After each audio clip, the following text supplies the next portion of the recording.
Hello friends, welcome to another cozy speed build, my very first in Wishblossom Ranch. I know that I've already done a design for Tinkerbell's teapot house, but with its giant butterflies and the many waterfalls, this magical nook of Pixie Acres just felt like the perfect spot for this house. In this build, we'll be designing a Tinker Fairy Haven, but this is only part 1 of this build. In part 2, we'll be designing an entire Pixie village using more of the new items that we can craft with this expansion.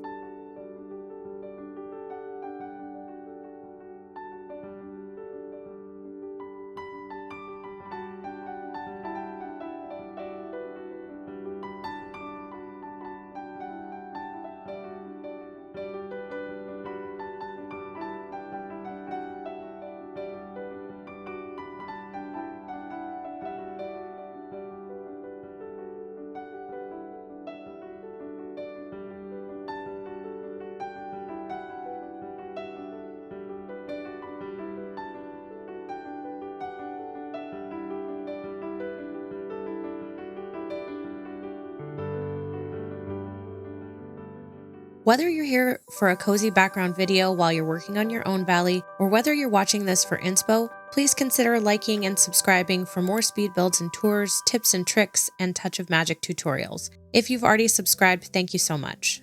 I've already laid out the baseline pathing for this build. I used the sun-baked earthen road. So now we're going to use one of my Touch of Magic cobblestone rugs to layer on top of this circular path. As always, if you would like this rug, I will have it in my shop, so just send me a DM. Or you can watch my mushroom path tutorial if you'd like to make your own version. I'll link it in the description. I'm rotating each cobblestone so that it doesn't look too uniform. And to get that nice rounded look, I'll be placing these at angles as close together as the grid will allow. Unfortunately, since there is a grid, there are some gaps, but we'll fill in most of those later with the plumeria path. Off to the left-hand side here, I'm going to use the garden stones from the Oasis Star Path to create a little path to where we're going to place Tinkerbell's workshop. I'm using these instead of the cobblestone Touch of Magic path just to add some variety and to distinguish it from the main path.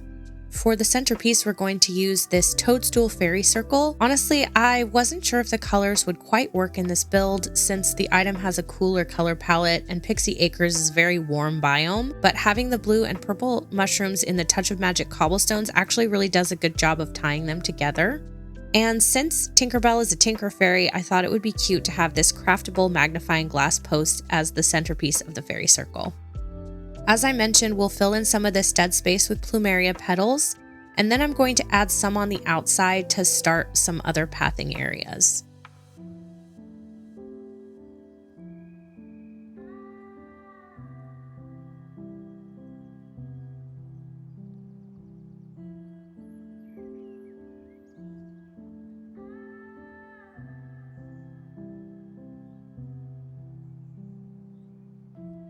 I love this craftable Pixie Acres water slide.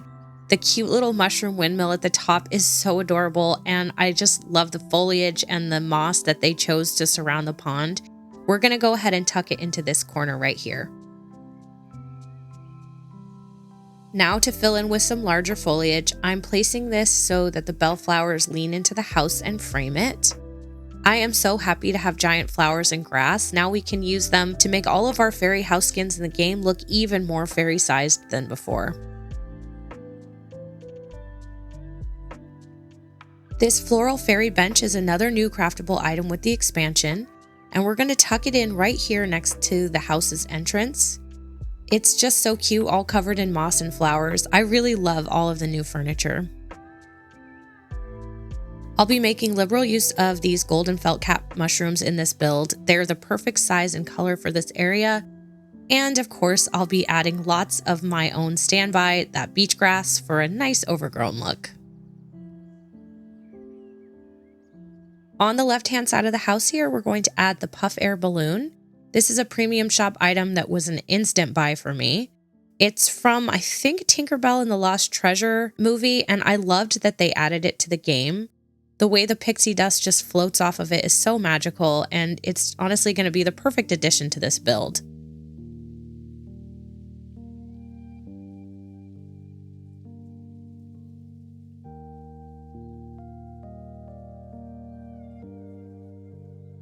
Let's frame out this entrance to SUNDAE Shores using these whimsical wheelbarrows from the Garden of Whimsy star path. That was one of my favorite star paths. While purple is generally my go-to color for fairy builds, I really feel like the pink version of this item is going to be a better fit for this build. We'll put some atrium candles down here just for a little bit of extra ambiance, and then we'll create a little path using the plumeria petals.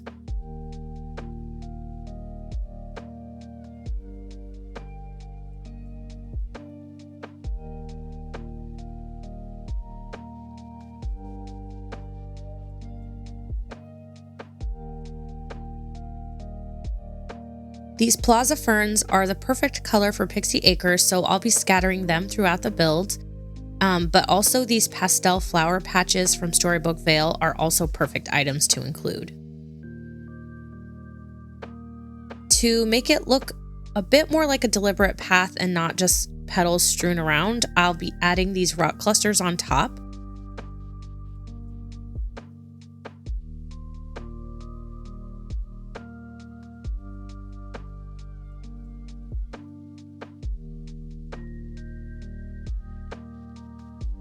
Now, after placing them down, I realized that I actually wanted to use the Dazzle Beach rock clusters and not the sunlit ones, so bear with me while I just switch them out and do some tweaking to the path.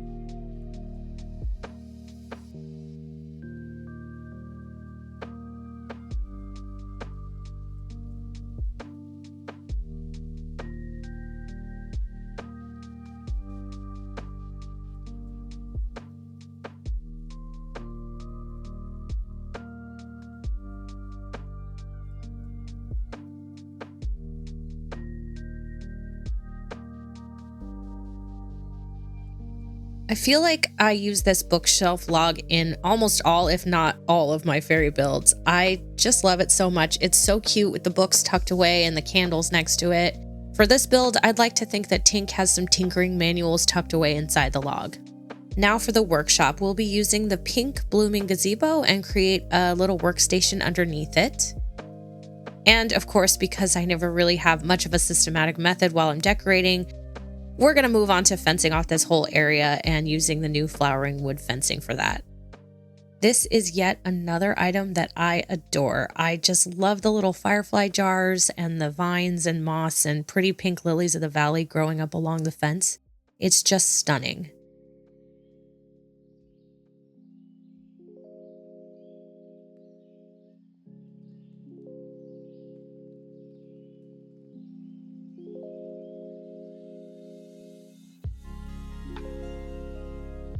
To add a bit more whimsy to the fencing, I'm going to add these golden felt cap mushrooms along the fence line.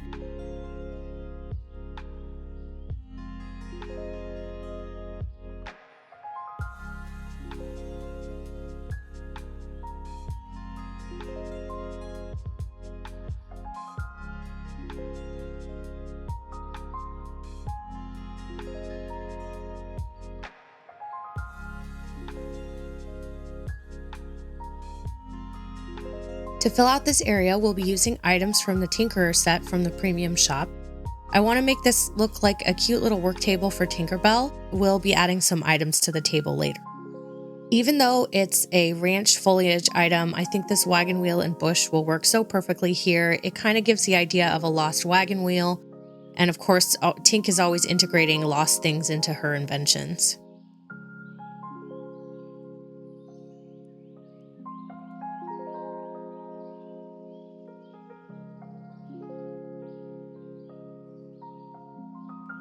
I want this area to be cute, but I also want it to be functional, so I'm adding what will absolutely be my go-to crafting bench from now on.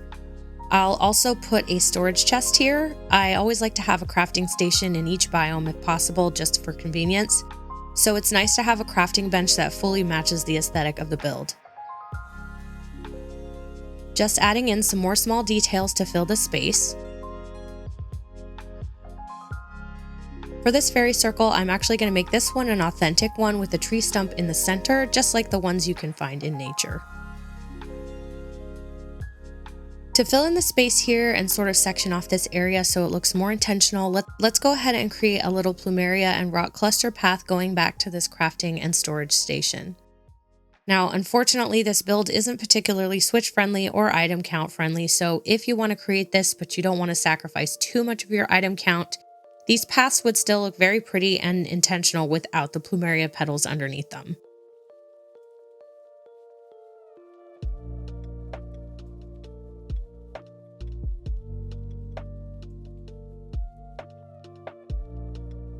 I'm adding butterfly flowers to this build because they've been and probably always will be one of my favorite items, but since they're definitely the wrong color for this biome, or at least the grass part is, I'll be hiding them inside beach grass. These plaza greenery clusters are great for item count since they take up a lot of space. They also really match well with the colors in Pixie Acres. Okay, so to fill in the right-hand side of the build, we'll be using another item, this Artful Roots Arch. This item is huge and I have lots of future ideas for it, but for today, it's going to fit perfectly in this front corner, and we'll use it to frame out a little tea party by the water. We'll use the mushroom table and fairy garden chairs from the Garden of Whimsy Star Path.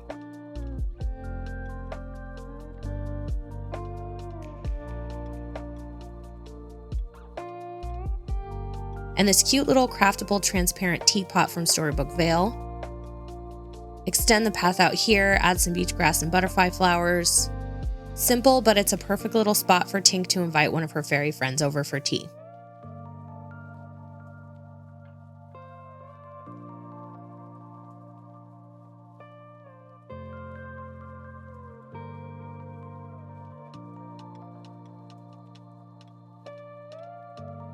Working our way around the circle back towards the house, I'm going to keep it simple here too. We'll tuck this new floral swing bench away back here and create a little flowery path to it. Now, I did actually end up bringing this swing forward a bit later so that I could tuck away one of the artisan lanterns behind it.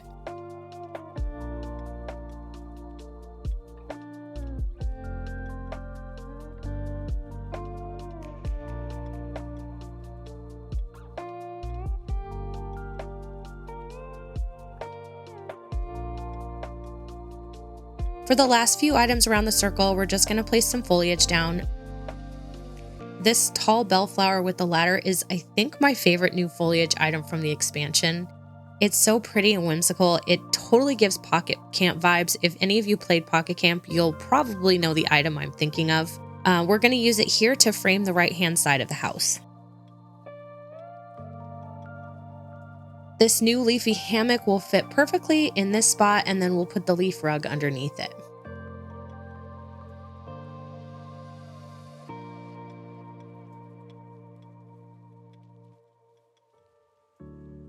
Behind the house, I want pops of pink to peek out underneath the arch, so we'll be using these magnolia trees.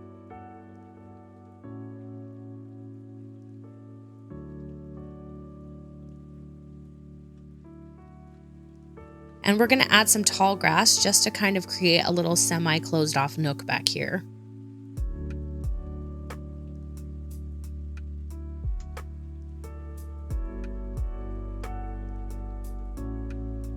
Okay, so for the final touches, I'm going to add these gorgeous white blossom trees.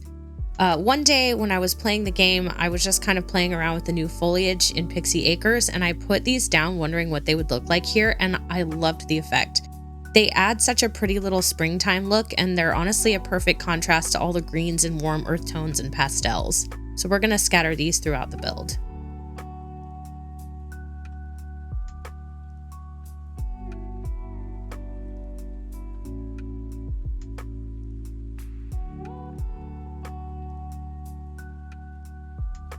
Now I'll just pop a few candles in scattered around and fireflies, and then we can get to placed items.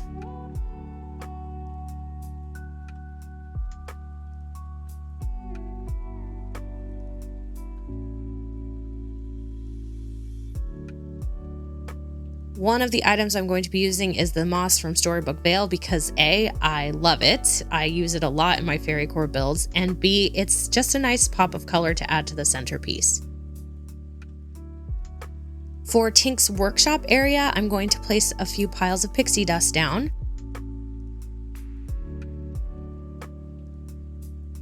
Some mechanical parts and tinkering parts.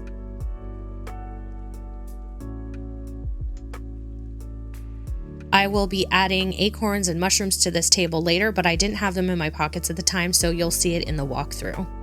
If I have one teensy little frustration with building Wishblossom Ranch, it's that I've noticed that placing items on a table that sits at an angle limits freedom of placement, so I'm just gonna pull this table out to fix the pixie dust pile. I hope they fix this glitch soon. It's manageable, but it would be really nice to have more freedom of placement again.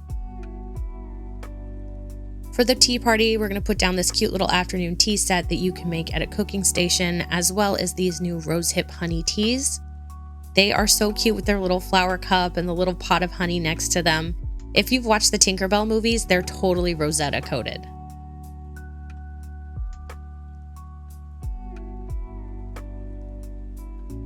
Just a few finishing touches and this first half of the build is complete. We're not going to do a walkthrough for this until part 2 is finished.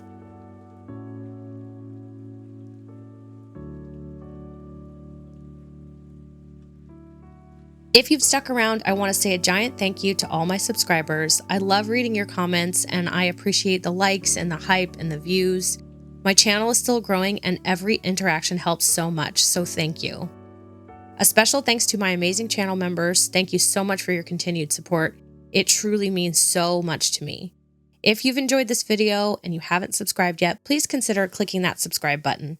Thanks, friends, and I'll see you in part 2 of this build.